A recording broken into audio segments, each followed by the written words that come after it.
Hello and welcome to the Emily Rassam Show. I am joined today by Dan Willcox, a Bob Ross certified instructor, and he is going to start off by telling us a little bit about his background and then how he got into painting.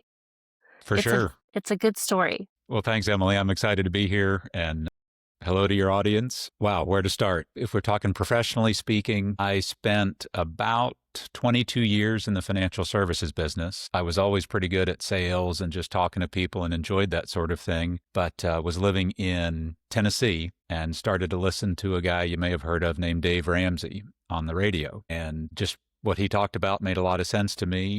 I had finished college with probably it was 14 or 15 credit cards that had balances on them and student loans, and done everything wrong since being a teenager with money. And that really made a lot of sense, and certainly didn't follow it perfectly by any means, but moved to Nashville and actually started working with one of Dave's business partners in one of those offices. So I was selling term life insurance and helping people with mutual funds is how I got into financial services back then. Moved back to Florida. I had spent most time in Florida. My dad was in the Air Force, but we'd lived in Florida 3 times. So I've always thought of Florida as home. So we moved back to Florida in 2000. Different things in life, and wound up leaving the buy term, or invest the difference kind of world, and went into big banking and wound up working at Wachovia Bank. If you remember before the, second or third time ago when the world ended, back in. Yeah,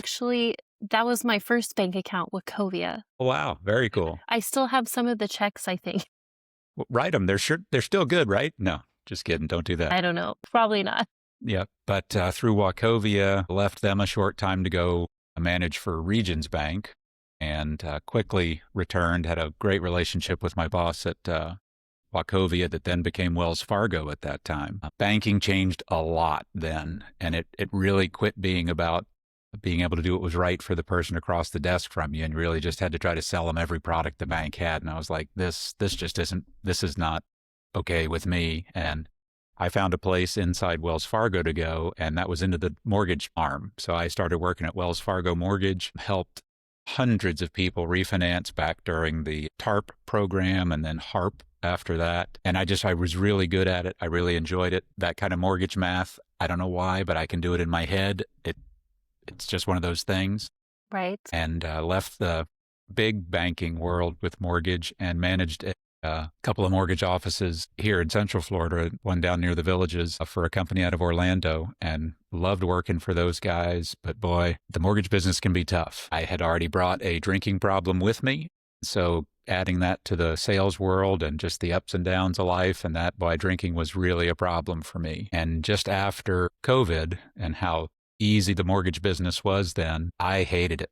It had just about killed me. I had spent 8 days in the hospital. In 2018, I was 110 pounds heavier than I am now. Drinking was a direct cause of all of those health issues I was having. And thankfully, not by my own doing, but there was definitely some divine intervention that took drinking out of my life. I very quickly started seeing that I didn't want to stay in the mortgage business. And my wife finally said, well, just quit. And I was like, are you serious? And she's like, yeah, if you hate it so much, quit. And just after COVID had let out, we had gone over to the beach to celebrate our anniversary. I was looking for things to do. We had watched a lot of Bob Ross's shows during COVID just because we weren't going to have the news on in the house.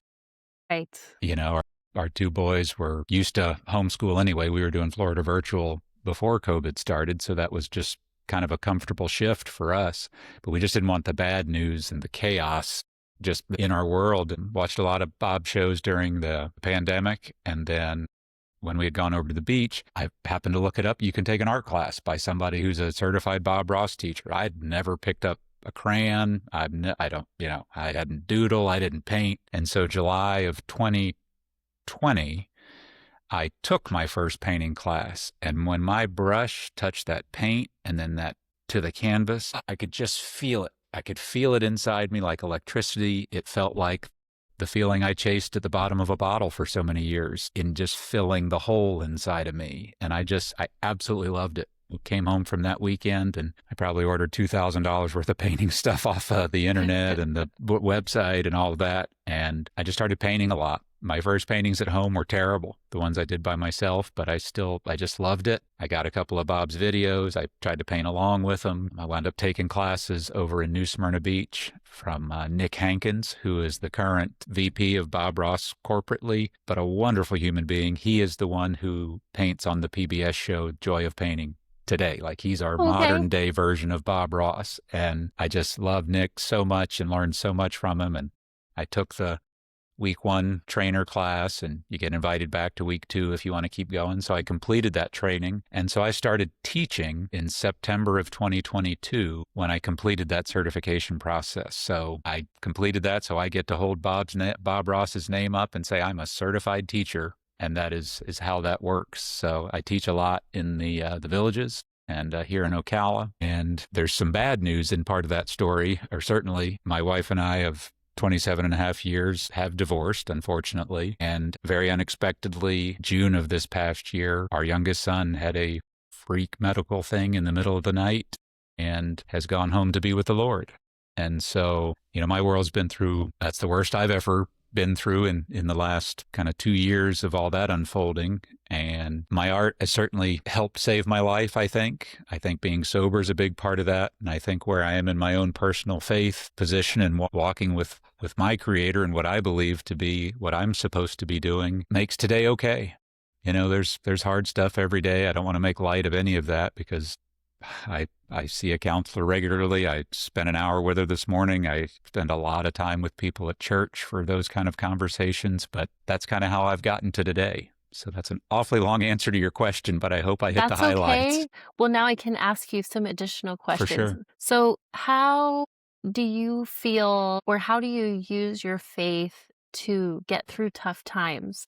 Because there's a lot of people that go through tough times. And is there something you could say or that's very encouraging? Because I find that that's how I learn the most and grow, is by teaching others. And you're teaching art, and tell us a little bit about how your faith gets you through. Well, I grew up going to church. Mom and dad, great parents. I've got a great older brother. So I didn't know a time not going to church because I'm the younger of the 2 boys. So as soon as I have memories, it's just what we did. But in that, church was only in my head. I could memorize the verses. I was good at the little Bible bowl things we do, youth group against youth group, kind of fun challenge stuff. Church never became a personal, in my heart and soul kind of thing. It was just sort of a thing we did. And I certainly didn't pursue church and faith and that sort of thing through college or my drinking time and just pursuing this, what I thought was going to be success and just chasing making money and thought that was going to be the answer to everything. Really until my marriage just was really,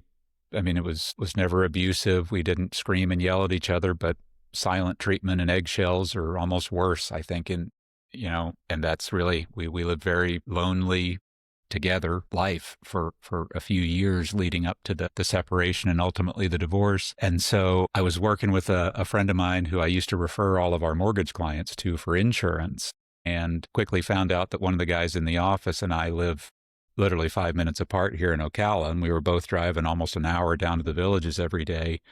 And we're like, well, at least we're going to carpool until we can talk Tim into letting us do this remote. And so when you spend an hour in the car each to and from work, you get to know people pretty quick. And he and I became great friends very, very quickly. And one day he just said, hey, you want to come to church with me and the fam on Sunday? And I said, yeah, I do. And so what do people call that? I've heard a word for that, friendship evangelism or something. That sounds so technical and packaged, but he was just inviting me to go to church with him. And that started really just opening my eyes to what I had just never experienced before. And so I had been baptized as a teenager, but boy, my behavior as a teenager did not support somebody that had a life change or was walking with a power greater than themselves, trying to live out my purpose in the world. My history doesn't reveal that at all. And so over the course of this last 2025, that changed a lot. I really started to plug in. I I'm very active in a recovery group. It's a 12-step program specifically for alcohol, and just finding out what's damaged inside of me. Because okay, I'm almost 52 years old, but inside of me there's a scared, broken little 6 or 7-year-old boy just afraid. And I think that's what's inside all of us. But we just learn to put up these walls. I put up walls and all these masks and all these other things, and so just learning to lay that down. Love that. Yeah. It's really, I would call it divine intervention. Yeah. And do you think that, I personally am a huge believer in this, that we go through these things in life because it makes us better people and it teaches us how to be better mentors for other people?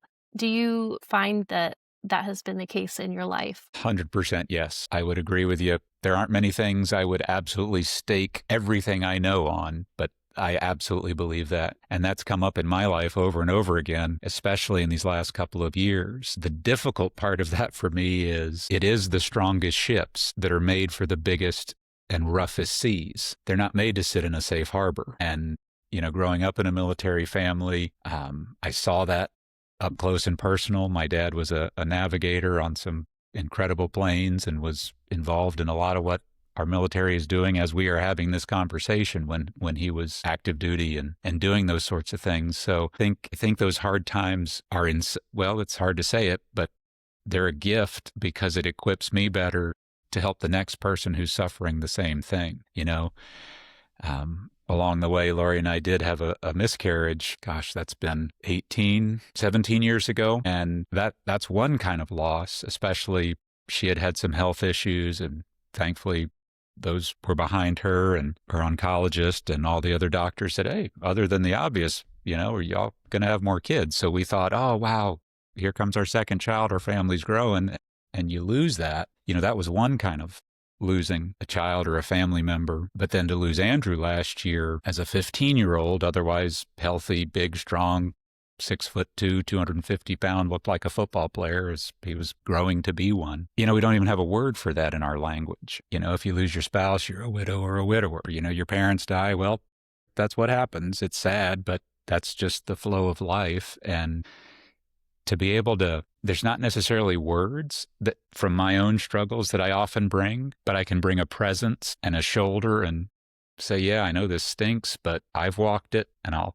sit here next to you. So yes, I believe it 100%. I think some of the most important things to be said are words left unsaid, and just having a presence and knowing that someone's there for you. And I love that. It's a strong testament. It's an important thing to do, even as a parent to your child.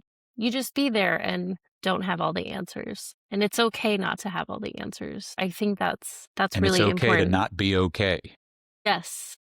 Yes. It really is. I mean, there are some hard things we will endure in this life. And my faith tells me that while it's incredibly difficult to not have my son here, he had such a beautiful relationship of his own and came through it going to church as we did, to know he was baptized. I know where he is. And so even on my hardest day, I'm like, one of these days they'll put me in the dirt, and then this is the most hell I'll ever endure, and I'm going to be all right.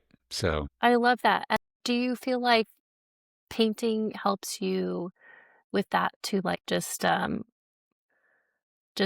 being able to express things in a way, the art? I do. It's odd because I don't think of myself necessarily as a artsy kind of person.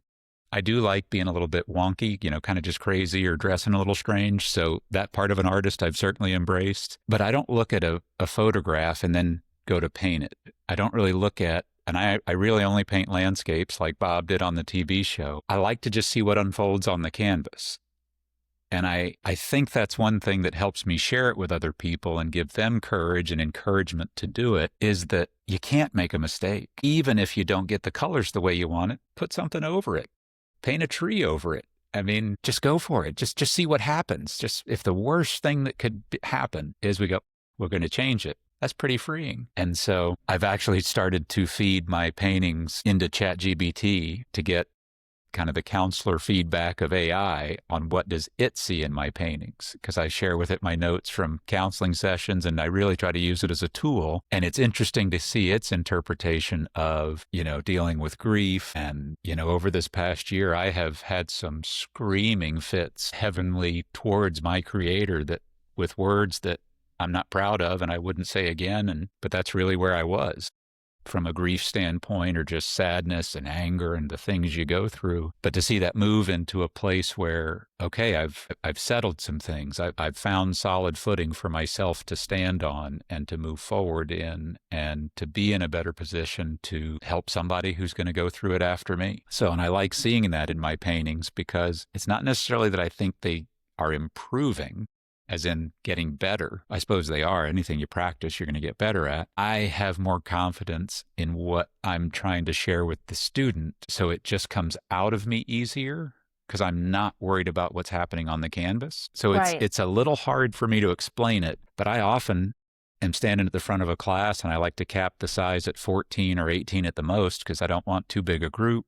I like to spend time with everybody a few times around, as we spend about 3 hours together doing it. And I'll look back at my painting at the front of the room and be like, I don't remember painting this, and then I'll go back up and be like, hey, where did I stop? And it's kind of funny, because it's fun to have the focus changing like that, because the painting actually improves, because I'm not so worried about how it turns out. Right. So it's kind of fun that the growth is still happening for me too. It's all part of the creative process. Well said. Reshaping things. I know I do that all the time. So speaking of that and rearranging, that makes me want to delve into our next topic, which is cryptocurrency and mining cryptocurrency versus trading. Can you tell us just a little bit about what is cryptocurrency in a Yes.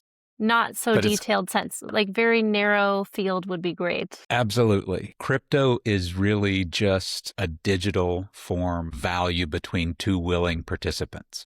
I'd suggest people step back from saying, oh, what is crypto, to say, hold on a second. How much of our current financial system that you use every single day right now could you explain to somebody else? From paper money and coins to our debit and credit cards to our apps on our phones, how does all that happen?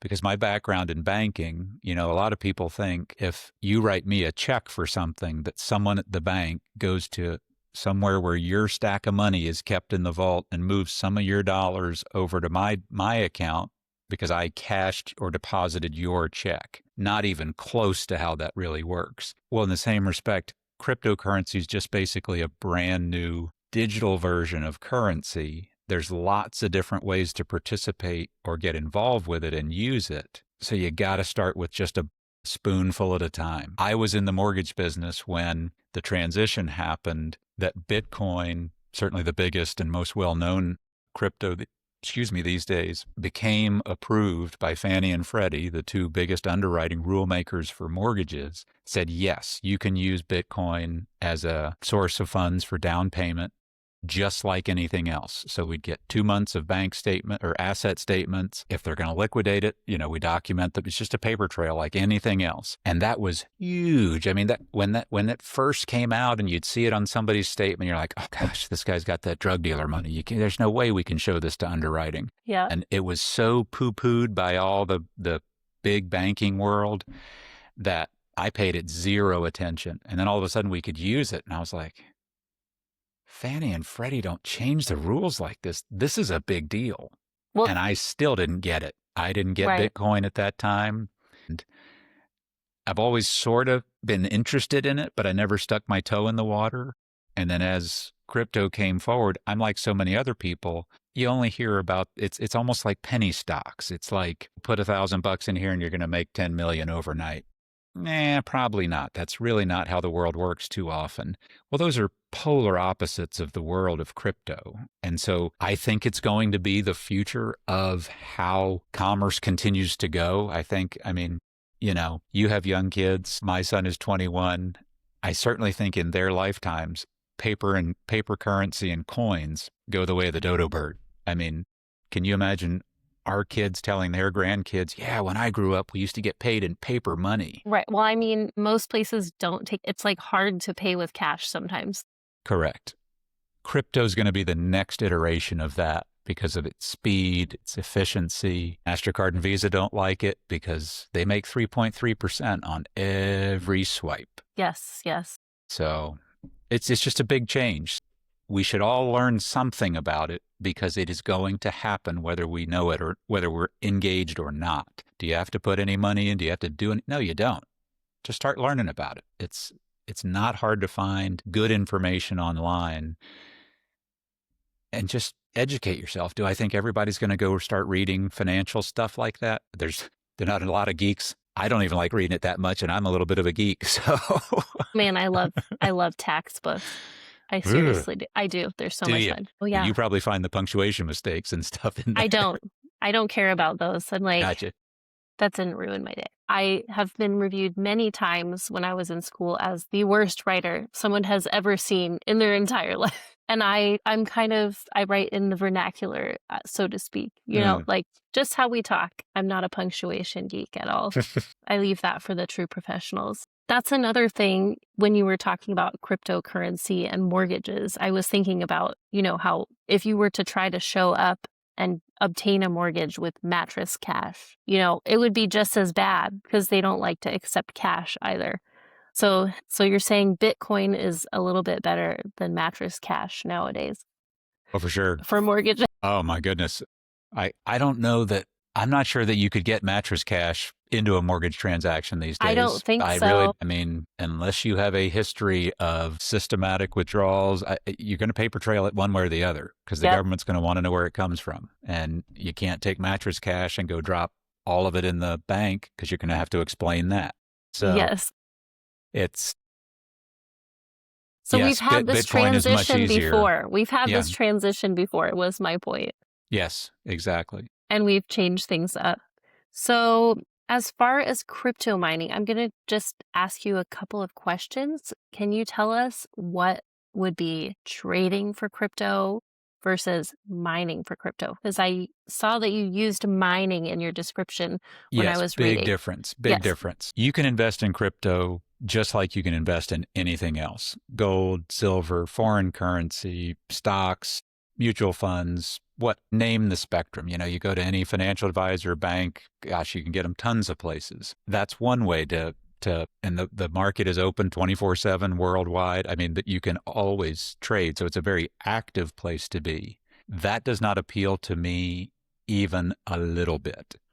I have purchased some very small amounts of some crypto, but they are a couple that I believe have very long-term, useful, without getting too technical, it's basically like going to be the new payment systems like MasterCard and Visa, American Express, Discover are today. Well, that runs on a layer of technology. That's part of what crypto is. So a couple of those that I think are they're led well principled companies, and what they're doing is a good utility. So I mean, I'm talking a few $100s in each one. I'm not talking about much investment there at all.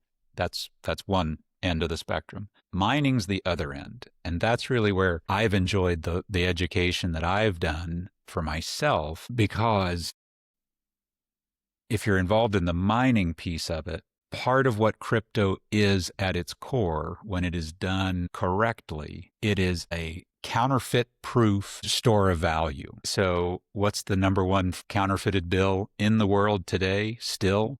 It's the $100 bill from the United States. Worldwide, counterfeit is a huge problem. Well, when you switch to crypto and it's done at that layer one blockchain technology, you can't fake it.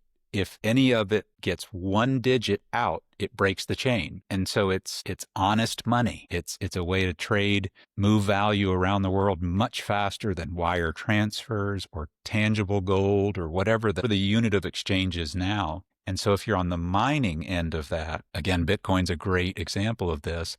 People were running computers in their garages, and people were like, what are you doing? What are you paying these thousands and thousands of dollars for these electric bills? Well, that's why it's mining. The electricity is the raw material. The computers are solving these incredible complicated algorithms to generate this blockchain. Again, there's a lot of techie stuff that my You don't have math to get too brain, no, I don't want to complicated. get in there because you can get lost in the weeds there. But every however often, they all run a little bit differently. If you're involved in the mining side because you own either the computing stuff that can do it, and that's one way to participate, or you've gotten involved in a crowdfunding where a company, a kind of pooling everybody's money to purchase the equipment and do the mining, well, then you participate in those daily rewards. So on the mining side of things, the mine I happen to be involved with, I get about 2 of the coins every day. And that mine will run for over 130 years. Well, assuming I've picked wisely and somewhere in the next 10, 15, 20 years, the company value goes up, its use, its adoption, it's being used as a currency, it's being used for other things, for technology to run on top of, and there's all kinds of utility to use for crypto. Well, those go way, way up in value. So again, let's use Bitcoin as the example. If you were mining in the early days of Bitcoin, getting 10, 20, 30 coins a day that were worth pennies at the time. I mean, all the videos still exist of, people spending hundreds of Bitcoin to get a Happy Meal or a combo meal at McDonald's. Now, even 10 Bitcoin would still be over $500,000. Mm-hmm. And if you were involved early on in helping develop it, helping it come online and generating, and you're getting those rewards and you held on to some of those, well, look at what it does for you financially. So I like seeing the revolution into the honest money system, because the world money system based on debt, we are screaming towards a cliff that is not too far away. I mean, you can read on our government's own website, pretty soon, it's before 2050, cannot print enough dollars. There's not enough paper. We don't have the printing capability in all of our mints to print enough money to pay the interest on our debt. That math is coming. We got to do something different. We got to get out of this leverage. The money system is damaged. It is broken, and there's not going to be an easy fix. It is no longer the gold standard. Yes. Not at all. Because that's one of my favorite examples, actually. If you took $100 to your bank and deposited it, what are they immediately allowed to do? Use it. Correct. Loan They're money going to loan it out at least 9 times over. So your $100 just became $900. Okay. They're going to loan it out. Let's say they loan me $100 of that, just keeping it $100 for easy math. I take that $100 and deposit it at my bank. What can they do? The same. 900. So is this phantom dollars? Where did these come from? But that's the cycle that we're in. That's why it snowballs so quickly. And I mean, that's a basic, that's not a Dave Ramsey or a Robert Kiyosaki or any economist that you like explanation. But that's basic math. That is, you can't sustain that. That trajectory does not work. Bitcoin is proving that crypto is, and there's hundreds of other very good cryptos like Bitcoin. And then there's a lot of the meme coins and all the little kind of silly ones, in my opinion. But if people are learning about it and get some exposure and not spending money they can't afford to lose to learn that lesson, I think it's going to be the solution. It's going to be fun to see it happen. I want to say if 1929 taught us anything, it's that speculation is never a good idea. Be educated. Not for the entirety of your portfolio. Yes. For part of it, sure, but the not the part you're living on. Part. Right. Look at it. Part of it is a lotto win if it goes well, but not as a operating, can't be standard operating procedure. Yes. And it's actually interesting because the Florida housing market foreshadowed that too. So, and it's kind of funny how Florida comes up over and over again in the different financial crises we've had in the country over the last 100 years or so. Mm-hmm.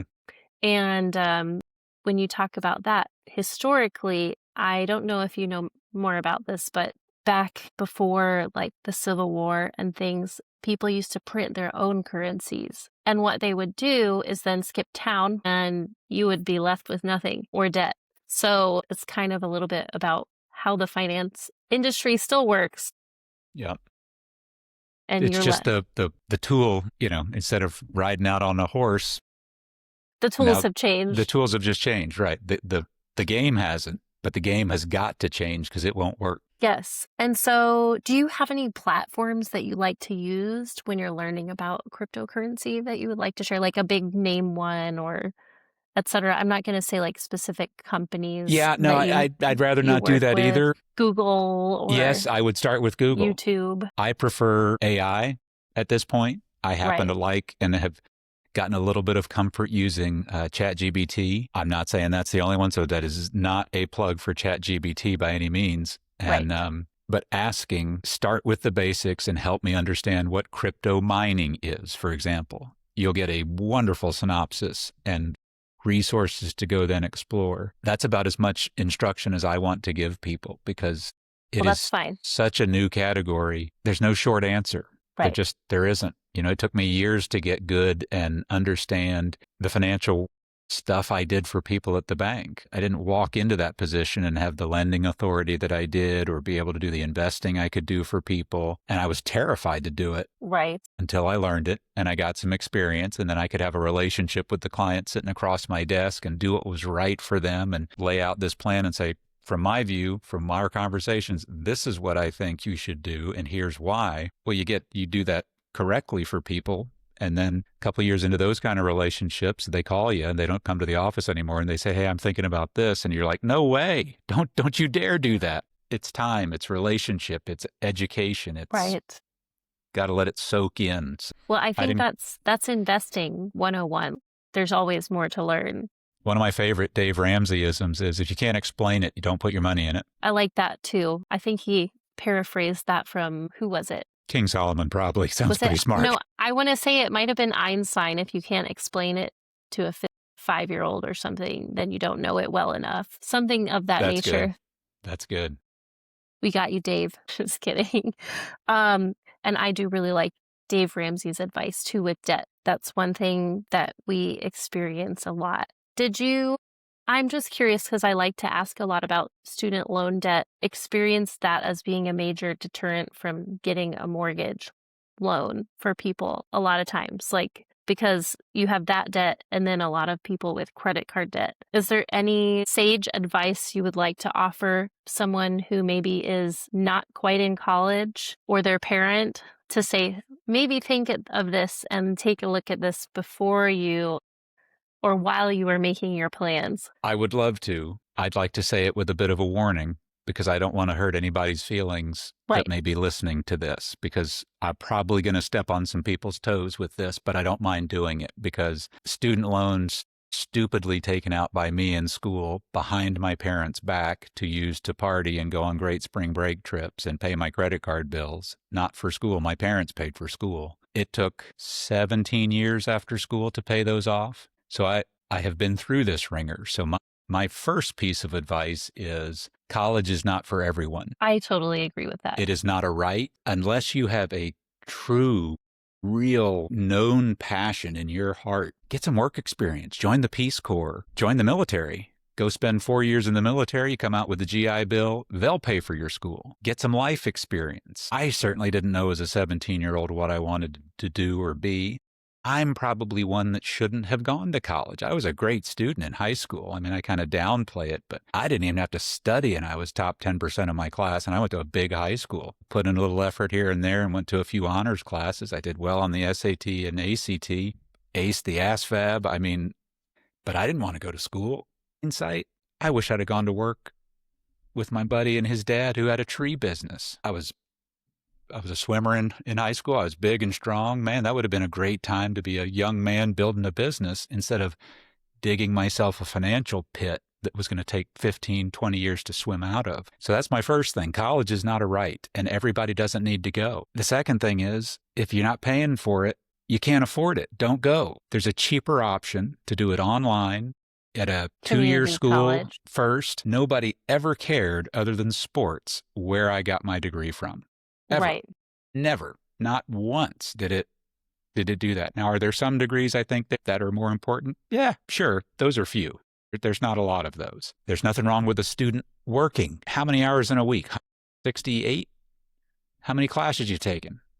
Okay. What else you doing? I like that one too, because I worked the whole time I was in school. Me too. My parents didn't give me enough party and beer money, so I had to do something. So those are a couple of things. And I mean, I hate to sound so hard line about it, but if you can't pay for it as you're doing it, it's not for you. Not yet. Let that make you mad. Go work your butt off while you're in high school. Save money. Apply for all those scholarships. There's tons of them out there. And there's nothing wrong with state schools either. I always say that because we have some really great scholarships here in Florida. Indeed. Indeed. That you can use, which is really helpful. I don't have student loan debt, but that's why I always talk about it, because I'm like, okay, look, I have been able to buy houses. I have been able to do this. Well, and that's the biggest thing, because that to me, that's the other side of the question you asked. Because if that person's already in debt or they're a couple years into school, okay, too late for me to make that decision. What do I do now? Well, start changing it now, because if you're going to come out of school and you've got a decent job, decent income, you're going to want to buy a house. Well, if your student loan debt is a certain balance, there's going to be a calculation whether you have a payment or not. Yes, there are some little gimmicky ways to squeeze that into the rules, but if that's what your mortgage professional is doing to you, they are handing you an anchor to swim the rest of this race with. They are not doing you a favor. They should be looking at you as an adult across the table and say, you got to fix this student loan stuff before I'm going to do this for you. I know you're probably going to go down the street and get the mortgage from somebody else. Fine. My conscience is the one I've got to sleep with tonight and look at in the morning. I'm not doing this to you.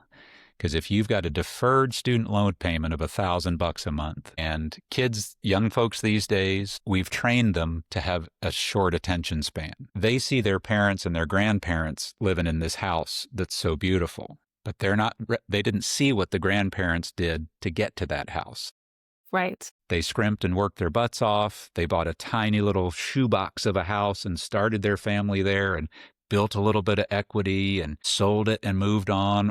However, they want the big one. So they're going to go get the gimmicky, good Lord, what's an FHA loan you can get now? Over $700,000? Yes, yes. Are you nuts? You only 3.5%, $700,000? Don't have anything happen, because then you will be in big trouble. Yes. And car payments, and it all starts. It starts student loans. When you are not smart enough our kids to take a loan. Yes. Correct. Yes. Yeah. And then this nonsense of the government, us, the taxpayers, paying off these student loans. What? Nobody was coerced to take a student loan. Why on earth do you think somebody else should pay your bill? Right. I mean, that is disgusting to me. That just. I could see capping them from ballooning a little bit, because they get huge balances after a while, some of them. Then get rid of the deferred interest. I'm sorry, that dog doesn't hunt for me. That's the lender, the government, and the signee on the loan. They should be in trouble too, the lender. And so, I mean, I sold a lot of beer to pay for my college. I paid for it on no interest credit cards and had those babies paid off before I paid interest. Good. You know, like, there are ways to do it if you have to, and go write some papers to get an extra couple grand here and there. Work more, take fewer classes. There are such user-friendly schedules online.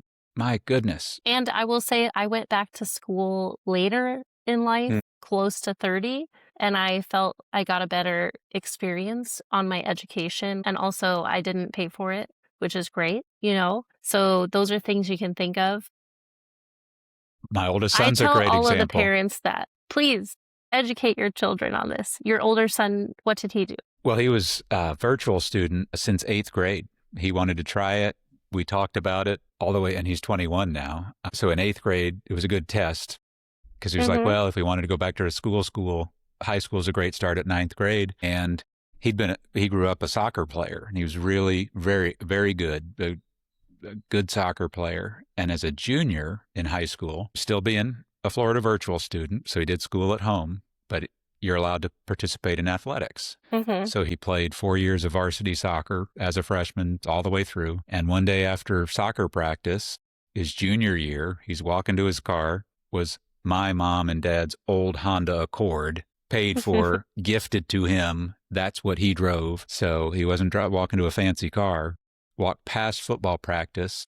One of the coaches was there in a golf cart, and he said, hey, Coach, I think I'm going to come out and try and kick for you next season. I play soccer for Coach Tom now. And he goes, well, how about you kick that ball for me right now? Let me see what you got. About 15 minutes later, the head coach called and said, hey, Mr. Willcox, this is Coach Farmer. Can Grandin play the rest of the football season with us? So they were over halfway through that season. So his junior and then senior season He played on the football team as well. He got a full ride to college to play college football. That's amazing. Super smart kid.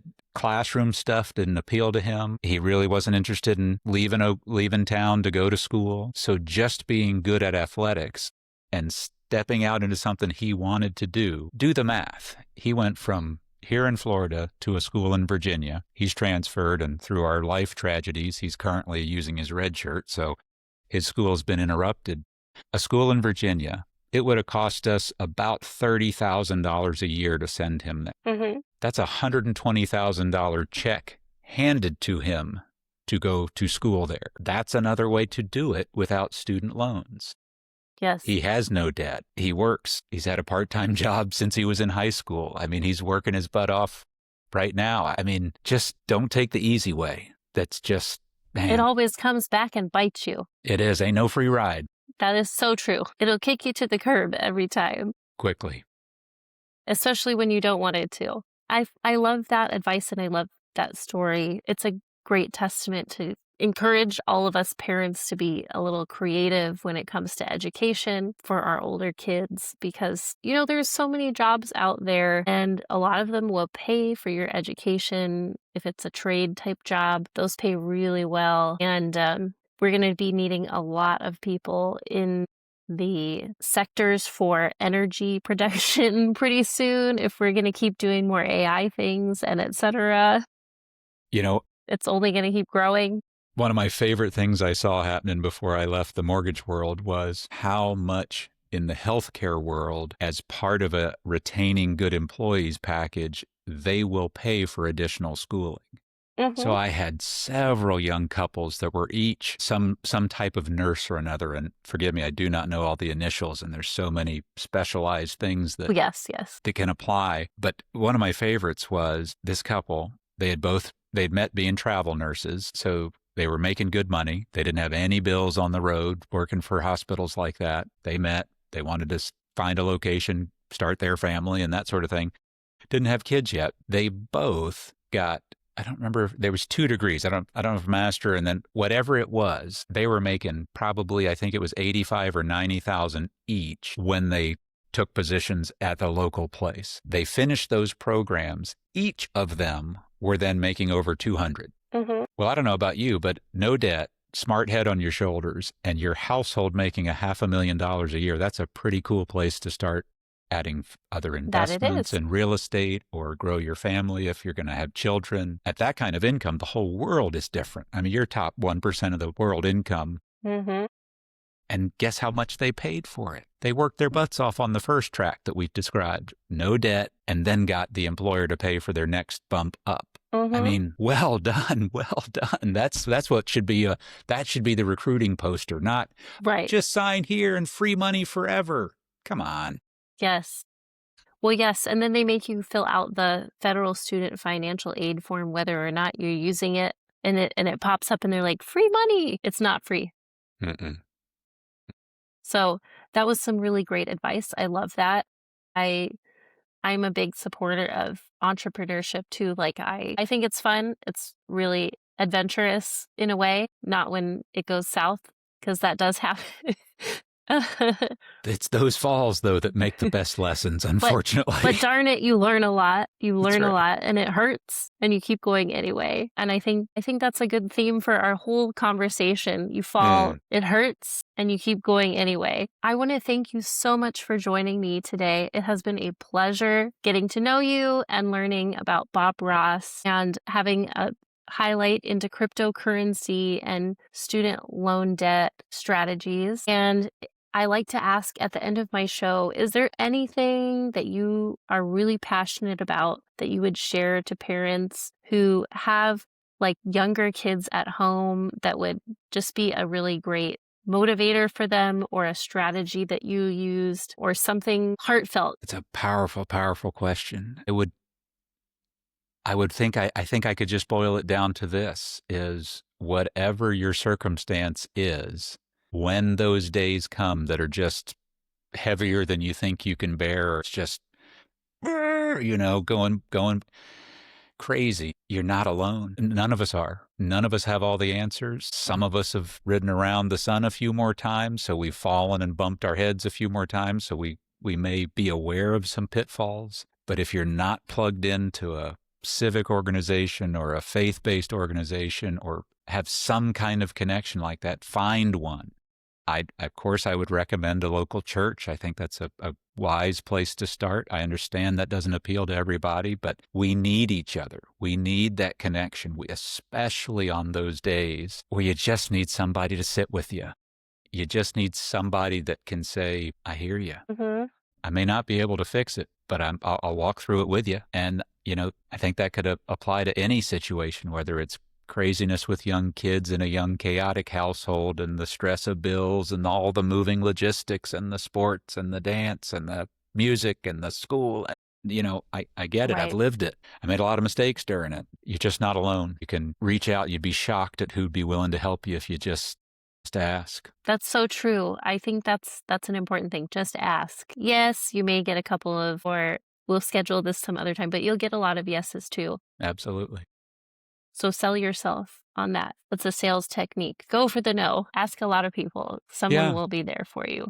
Yeah. It's funny though, that the times I've asked, I don't even remember somebody saying no. Same. To share you a quick, I get to go be with a group of guys in a recovery center an hour a week. And once a month we take a guest speaker in. And I've known somebody here locally my entire life that I've been in Marion County now for 20 years and known who he was. And we've had a few interactions. Didn't know each other well, but I was certainly aware of who he was. And not that he's an intimidating person, but people in authority positions and success and things like that, I put him on sort of pedestals, and he happened to be sitting behind me at an event we were both at. I turned around and introduced myself. He says, we've met before. And I said, yes, sir, we have. I shared with him for 2 seconds that group of guys I go see. And I said, would that be something you'd be willing to use?